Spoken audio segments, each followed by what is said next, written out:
I remember one of my first jobs as a freelance filmmaker, photographer, commercial, whatever. I had to do this like video job for a toilet paper company. Long story. The producer emailed me and he was like, hey, is there any way we could set up Video Village for the client? And I'm thinking, Video Village, what is this, M. Night Shyamalan? Do I need to separate the client into some sort of nature reserve, separated from all of civilization because they all have a traumatic past they're trying to forget and run from? All the troubles and tribulations of a modern society no longer apply to the client. Well, I have to wear a red cloak and scare them away if they by chance remove themselves from Video Village and they're not aware of the modern world and all the amenities and cell phones and cars and airplanes and all that kind of stuff. Is that Video Village? No, of course that's not Video Village. Video Village is just a place for the client to sit and see all of your terrible work in real time. And it's an aspect of being a commercial video maker and even photographer, which we'll talk about, that is always annoying. It's always this terrible thing that you have to set up. And truly it has more pros than cons in the grand scheme of things. But since those days, like if we're talking 5-6 years ago, I always now have to set up some sort of Video Village, which is just a client monitoring solution on set. Now, previously, the way that I would get around this is I would take a small monitor, like a 5-inch, 7-inch monitor, put it in a little handle and put it on a wireless transmitter, and the client can just sort of hang on to that. Producer can hang on to it, director can hang on to it, and we call that a director's monitor. So it's just a nice little simple, clean setup. And even when I'm doing photography, I'll still throw an HDMI transmitter on my camera just so the client can see things that are happening in real time. It saves you the headache in post of them having a whole bunch of feedback because they're there, they're seeing what you see. And look, there's two sides to it. The other side of it is they can pixel peep and really, hover over your shoulder from basically anywhere and, guide you here, guide you there. I want that a little bit bigger. I want this out of frame. And it can cause a lot of headaches, but big picture, every client wants it. It's something they expect, and it's something you're probably going to have to provide to a client at some point. Now, we've rented stuff in the past, like an Atomos Sumo, Small HD makes some nice monitors, and that's fine. You can obviously rent gear if it's out of your price bracket, but the thing I always think about is if I want something for a shoot like this, I don't want to rely on a rental house. So if I get called tomorrow to go to a shoot, I can't be stressed thinking, oh my God, I got to get a monitor, I got to get this. I really like owning the gear and having the gear that I need. And so I was always looking for a nice big monitor that I can put on set as a Video Village for clients, but I was always just priced out of it. I didn't want to spend thousands and thousands of dollars. Like a lot of these monitors can push $3,000-$4,000. And so it's always like, yeah, if we need a big one, we'll rent it. Otherwise, let's just use the little guy again. So when OSEE reached out to me and I saw this monitor, I was like, hey, this is literally the solution that I've been waiting for. And it's a solution I can finally recommend to you guys that isn't my sort of janky little small setup director's monitor. This is a semi-affordable option now that we have for clients to really wow them and make them feel special by giving them their own nice 21.5-inch monitor. Now, this is still a luxury item within the production space. This isn't something that's a make or break for any freelance filmmaker or production studio, whatever. This is just something that's very nice to have, and once you do have one, you see all the benefits that we talked about of a client being able to be tucked away in the corner. They're not breathing over your shoulder. They can sit there and watch the things that are happening so that when you get into the edit, they're not over your shoulder again, breathing down your neck, being like, why was this here? Why was the car there? Why is the license plate on that vehicle? We didn't want that license plate. Well, hey, guess what? You were sitting there at that nice big 21-inch monitor. You can pick all that stuff out as we're shooting, and you can't come to me now and say that there's an issue because I gave you all the tools. I gave you what you could see.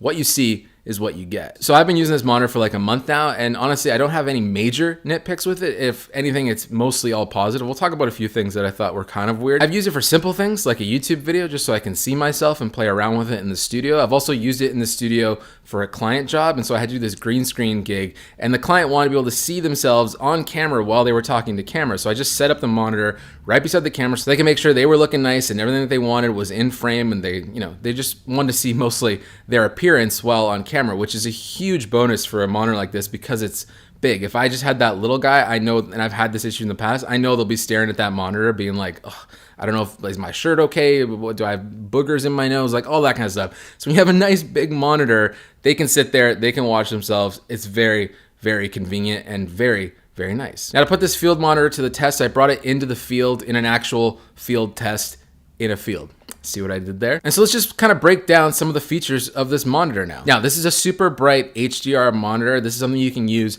in bright daylight sunlight. You don't have to worry about this being dim in any situation. In fact, if you're somewhere indoors, this thing is like insanely bright. It reminds me a lot of like an M1 iPad Pro. This thing is a crazy crazy bright monitor. And if you do, for whatever reason, have some sort of brightness issue, it also includes a sun hood, so you can just sort of clip this thing on with some snap buttons. Now you have a nice, clean, completely dark environment to check color, to check focus, check all that kind of stuff in a contained environment, so you really don't have to worry at all about brightness at this point. In terms of powering options, you also have a lot of flexibility with this monitor. You can obviously plug it in over AC power. Now, I personally asked for the V-mount option, so I just threw a 98-watt battery on the back of this monitor, and from my testing, you can get a few hours out of this, probably like 2.5 to 3 hours, depending on your brightness setting, which I think is more than adequate and more than fine. These batteries are actually quite small. You can just get bigger wattage V-mount batteries and obviously get more power to them, and I think most people will probably just run this over AC. But if you're literally in the field like we were with this field test, throw a V-mount on the back and you're pretty much good to go. And they have other battery options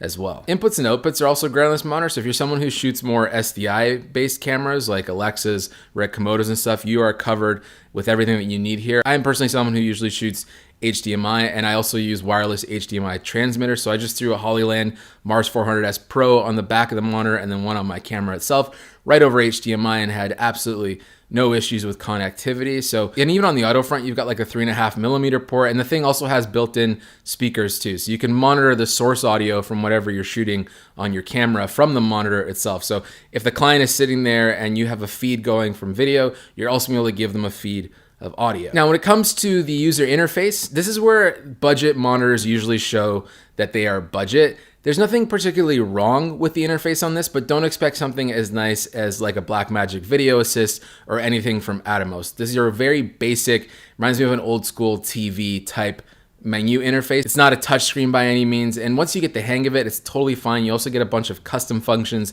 that will make that whole process a lot easier to navigate. But personally, I just wish there was a little bit more emphasis put on the graphic design of these interfaces, because it is something you will find yourself diving into quite a bit sometimes, whether it's changing outputs, adding in your crop markers, adding in focus peaking, vector markers, a lot of stuff, which it has, which is great. So it has all the bells and whistles that you're probably used to with other field monitors like focus peaking, vector forms, zebras, all that kind of stuff is built in, which is great. I just wish the interface was a little bit nicer. I'm not someone that's scientific when it comes to color and all that kind of stuff on field monitors. I usually look at waveforms and all that kind of stuff just to make sure exposure is right.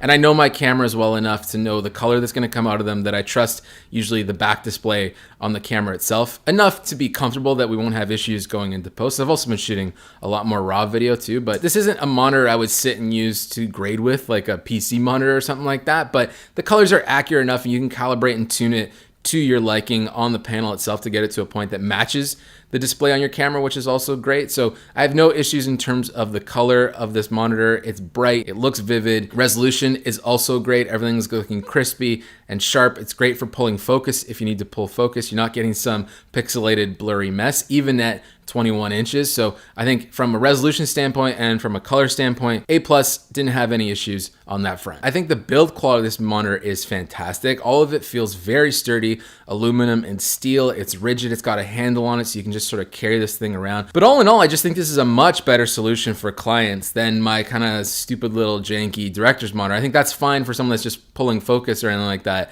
But if you really want to wow a client and, you know, justify the budget that you're shooting on or something like that, this is one of those things like a matte box also, where you just add this to your production toolkit and it really just puts the client at ease and makes them feel comfortable that they are in good hands. Even if they're not, at least the illusion is there that you know what you're doing. Again, that whole comfort feeling for the client is extremely important for making them feel like they have the confidence in you to pull off their vision, your vision, whatever it is. Having a nice video village is all part of that experience. So if you're looking for a bright, large, affordable field monitor, I honestly can't recommend these OSEE monitors enough. Definitely check out some of their other products too. They don't just make giant field monitors, they also have smaller ones too that I'm also interested in checking out, because like I said, the build quality is really nice. The quality of the image is also great. And I really don't have much nitpicks for it other than a bit of the graphic interface for the menu. But I mean, that's a small thing that you get used to like that. But that brings us to outro time, and I've got a nice little CD here for you. God, why am I such a nerd? All right, this one is Dave Grusin's Mountain Dance. A little backstory on this CD. So you are obviously familiar with the movie The Goonies. Dave Grusin is the composer of The Goonies.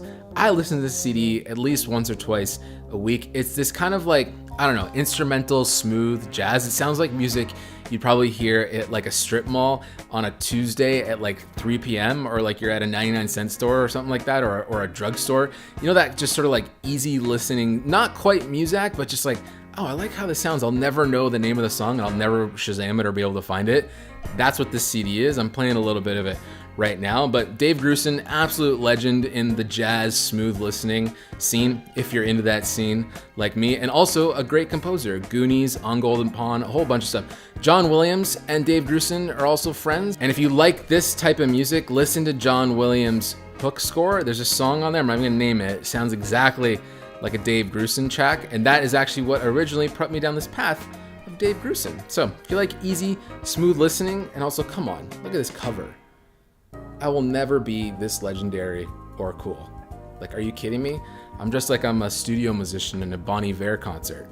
Anyways, I'm Patrick Tomasso. Hope you like this video. Questions about the monitor, questions about anything, let me know in the comments. Otherwise, you will see or hear me next time I feel like making a mountain dance with Dave Grusin. Have a good one.